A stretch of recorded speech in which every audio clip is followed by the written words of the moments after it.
I'm going to well up, and he knows it. And by the way, my well is full. So the cat's out of the bag. I mean, who hasn't seen the wonderful article on the Tribune? Yeah. Steve Johnson, Dave Hoekter, my dear friend's blog piece. The photographs. Already?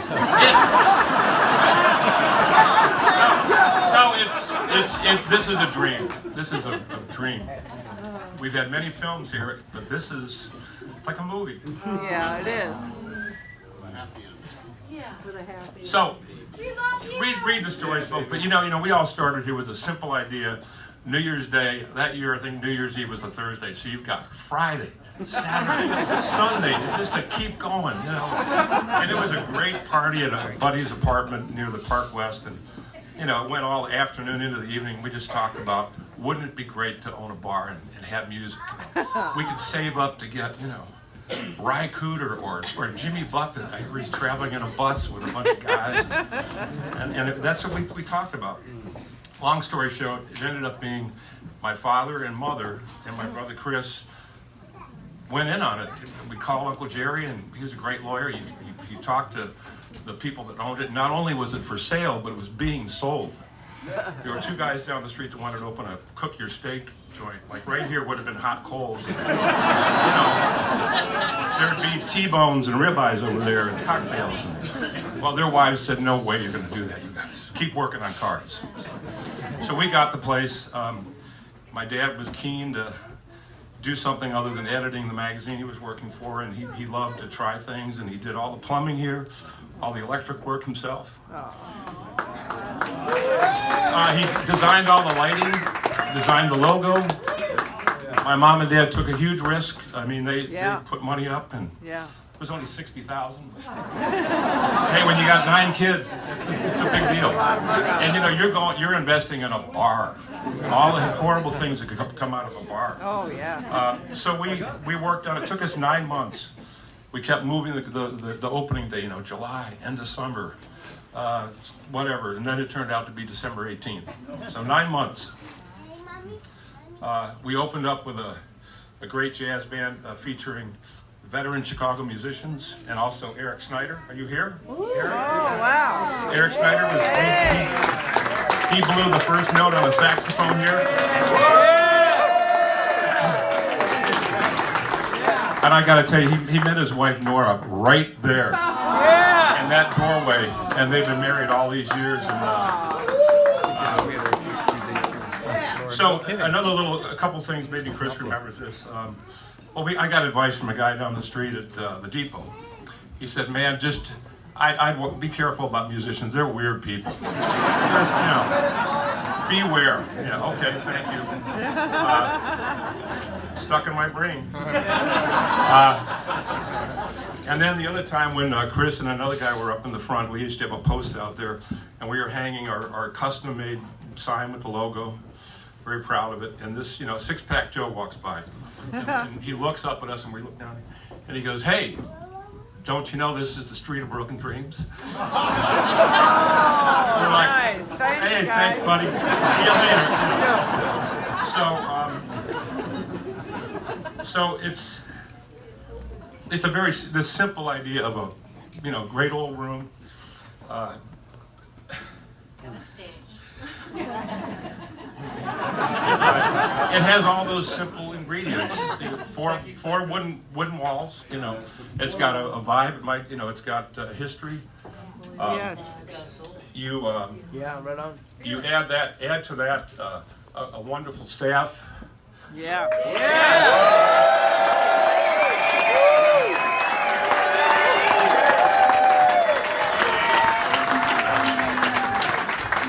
You a great doorman.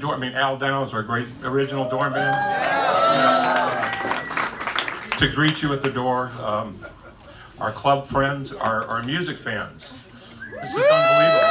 They're all part of it, you know. And then you add music and great musicians. Oh yeah. And then you're going to hear something like this. We love you!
and Dad dancing together on that opening night right here.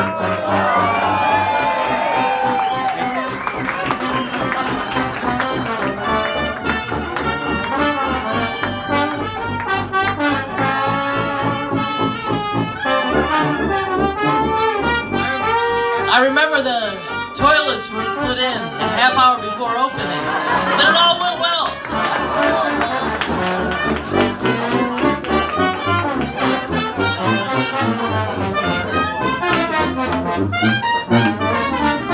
I remember being in tears trying to hook up those damn toilets. All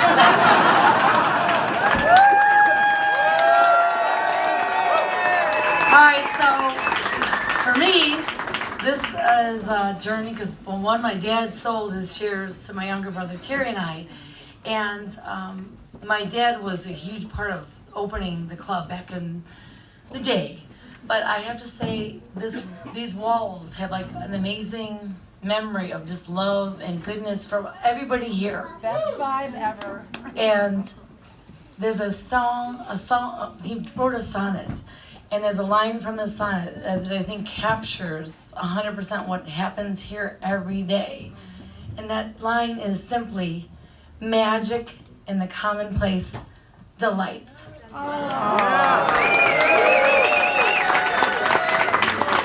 Hey everybody, I'm Joe Cleach. I'm married to Catherine. Everybody knows me. And I like to say this, you can pick your friends, but you can't pick your family, and I'm truly grateful that I'm part of the Fitzgerald family. I really am, and they're part of mine. This place is so special. I got married here 35 years ago, and I just started getting along with her last week.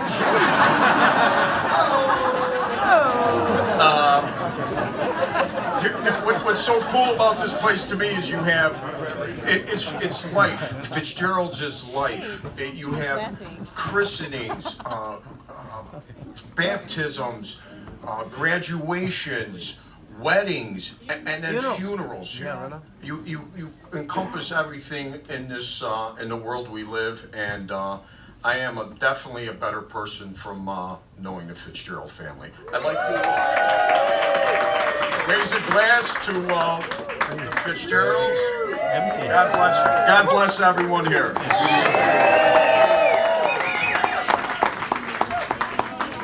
Bill and Kate for president.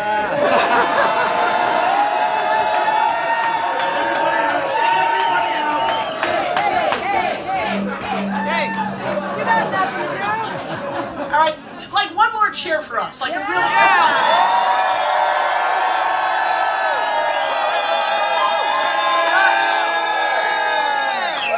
probably never happen again for us, so what the hell, right? But, you know, now that we're done congratulating ourselves, you should congratulate yourselves. I mean, everyone's like, oh, the vibe, but it's no vibe without you guys. It's no vibe without you guys. I mean, people come here, they love it. I always say to Bill, because he started when he was 28 and this was it for him. I've had many jobs. I said to him, let me tell you something, there's not that many jobs where people come up to you and tell you how great you are. So you better, you know, come on. Yeah, but I really want you guys to congratulate yourselves. We're the best!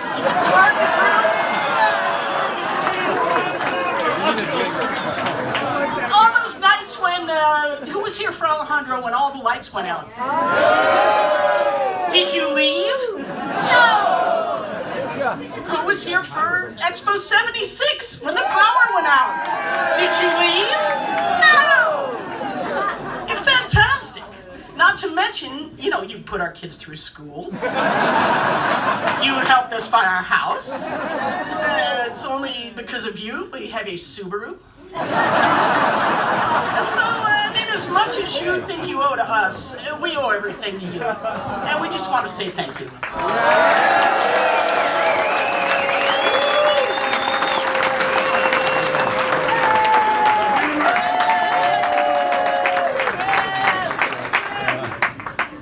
I've been an owner of this place for 40 years, and this is the first time I've spoken to anyone. It feels good. It's good to have Mom here too.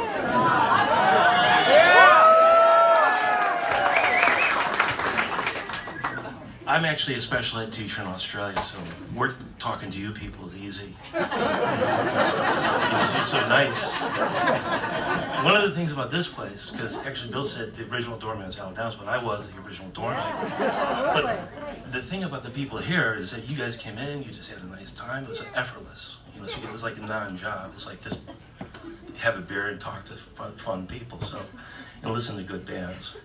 But I grew up with Bill, so I shared a room with him, and he shared a room with me. And he did everything he could to get out of that room. And Bill has said it was a simple idea, but it really wasn't a simple idea. He's been working his internship all his life. He had a tree fort in Evanston at the age of 7 or 6, still beating on boards with his hammer. We moved to Cleveland. He turned a garage into a carnival and actually hired, I was chained to a wall, zombie or something. And they tried to stiff me not paying me. I got cheated. But that was good. So Bill's been working on this carnival thing for a long time. And then we moved to Cincinnati and there was a tree house, and then he was in high school and his friends used to get along the bus. They unclip the little clamps, and then the bus would pull out and pull the whole Shane Beer sign off the side of the bus, and they panel the ceiling of our garage. And he had little blinds up in beds and stereos and blenders. And he had it all. And I used to rent the place for 25 cents a head. And then I'd charge him 50 and I'd get half of that. But Bill has always been working towards this thing. And he's the guy that spent all what little money he had at Valhalla buying albums for our whole family. And he had me laying down between speakers, listening to the drum solo go back and forth, back and forth. So does it. But it's just been a great pleasure for us. And I'm just grateful to see that you guys are happy, and we are too. Yeah. So, Yeah. all the best.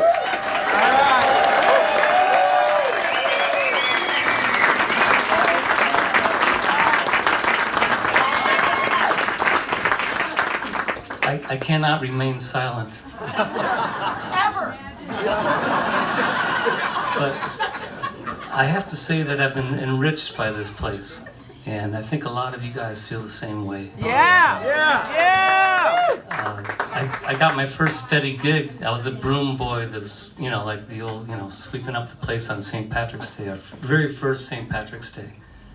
And in walks this guy from County Kerry, Ireland, Cuz Tehan, Terence Tehan. 2 ladies, all in their 60s, probably. And Cuz Tehan gets to talking to Dr. Staunton, Dr. Roach, a couple of the neighbors, the Irish mafia. And the next thing I know, I'm going home to get my mandolin and guitar. And I sat in with these guys and I played the entire 3 hours set. And then I was on a recording with the Irish Musicians Association 2 weeks later. So thank you, Fitzgerald. Love this place.